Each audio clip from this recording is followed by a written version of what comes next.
اتصدر اسم الفنانة المغربية دنيا بطمة مواقع التواصل الاجتماعي بشكل كبير في الساعات الأخيرة بعد ما رفضت محكمة مغربية النقض على حكم حبسها لمدة سنة بسبب القضية المشهورة باسم حمزة موم بيبي الخاصة بفتح علاقات مشبوهة للمشاهير، وبقى حكم الحبس ضدها نهائي. علشان كده لغت حفلة رأس السنة اللي كانت هتعملها في أحد فنادق مدينة طنجة لأنها خايفة تتعرض لموقف محرج هي وإدارة الفندق إذا صدر قرار اعتقالها.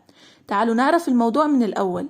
لو تفتكروا من كام سنة كده في 2019 كان في حساب مجهول الهوية على تطبيق سناب شات اسمه حمزة موم بيبي، كان هدفه الوحيد نشر فضائح الفنانات وابتزازهم والكشف عن علاقاتهم المشبوهة مع رجال أعمال، وده عمل ضجة كبيرة وقتها، وعدد كبير من الفنانات اللي اتشهر بيهم عملوا بلاغات والموضوع كبر، والشرطة قدرت توصل لهوية صاحب الحساب واتضح انه حساب مشترك لدنيا بطمة واختها، واتقبض عليهم الاتنين في 20 ديسمبر 2019 واتحقق معاهم لمدة 16 ساعة، واتحكم على دنيا بطمة بدفع غرامة 50,000 دولار. أما غرامة أختها ابتسام بطمة كانت 30,000 دولار، وده بالإضافة لسحب جوازات سفرهم ومنعهم من السفر، وتم الإفراج عنهم مع استمرار التحقيقات. وبعد التحقيقات وتحديدا في 20 يوليو 2022 اتحكم على دنيا بطمة واختها بسنة سجن، وبعدين طعنت دنيا على الحكم بس الطعن اترفض والحكم بسنة سجن بقى نهائي وواجب النفاذ. وظهرت دنيا بطمة في فيديو على حسابها في تيك توك وهي منهارة من العياط،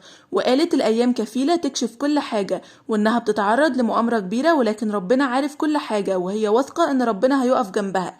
وقالت كمان مش هتكلم في التفاصيل دلوقتي، وحاولت معيطش لكن دموعي بتنزل غصب عني، أنا ضحية الكذب والخبث والغدر ومفيش حد جنبي غير عيلتي وبس. أنا معرضة لمؤامرة من عصابة كبيرة، ولكن ربي الفوق هو كيشوف. ما نتكلمش في التفاصيل، ولكن ربي الفوق ربي غيجيب لي حقي.